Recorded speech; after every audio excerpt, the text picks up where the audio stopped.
A very common issue that people are faced with is trying to keep the dog out of certain areas in the house. Here's Stanley. He's a great Wheaten Terrier. However, he loves nothing more than to get under people's feet in the kitchen, especially when you're trying to make the dinner. Here I'm going to demonstrate to you a very simple way of showing your dog exactly where it is and where it isn't allowed. To Stanley's owners, it seems like either he doesn't know exactly where he's allowed or he doesn't care. I'd suggest it actually is a little bit of both. So if this is the line where you don't want the dog to go into the kitchen, the dog can't really see exactly where it is. We have it in our own minds as to where we think it is. But to make it really clear to the dog, all we're going to do is put down some sticky tape. It's crucial that there's a very obvious line for your dog, such as a change in the floor surface from wood to carpet. If there isn't, you need to make a clear dividing line using tape. Don't worry, it doesn't have to be forever. All we're going to do is kind of encourage him to come in.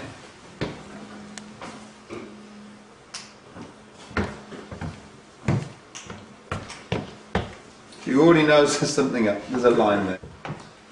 So look at that. We haven't even trained him. That line has just gone down. He knows. Good boy, Stan. Outside, out the kitchen. Good boy. Good boy. Here I'm demonstrating how clear the message is to Stanley. I'm dropping some food on the floor and he still doesn't come in. So we haven't really, you've been training him a little bit to keep him out of the kitchen, but you can see the power of that white line. He almost has instantaneously realised that is the line. It's now very clear. I don't know how you'll feel. Out the kitchen, out the kitchen. Good boy, good boy.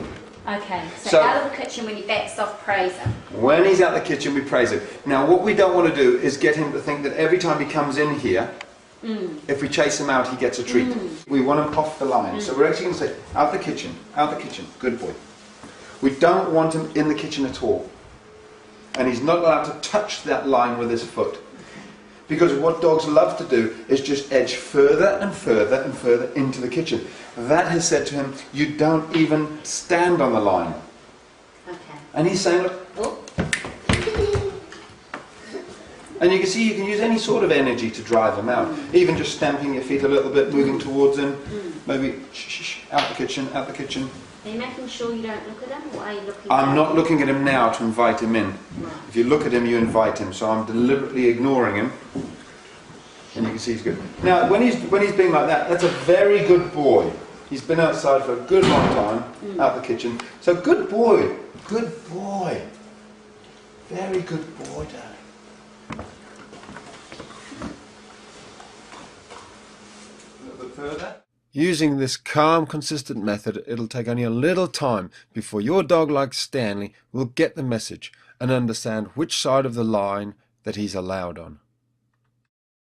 As with any training, it'll have maximum effect only if your dog listens to you because you're the pack leader and you've already implemented the 5 golden rules that are shown in the first section of the members site. If you aren't a member yet, then hopefully this will give you a clearer idea of how to communicate to your dog and how willing they are to listen to you when they respect all your decisions.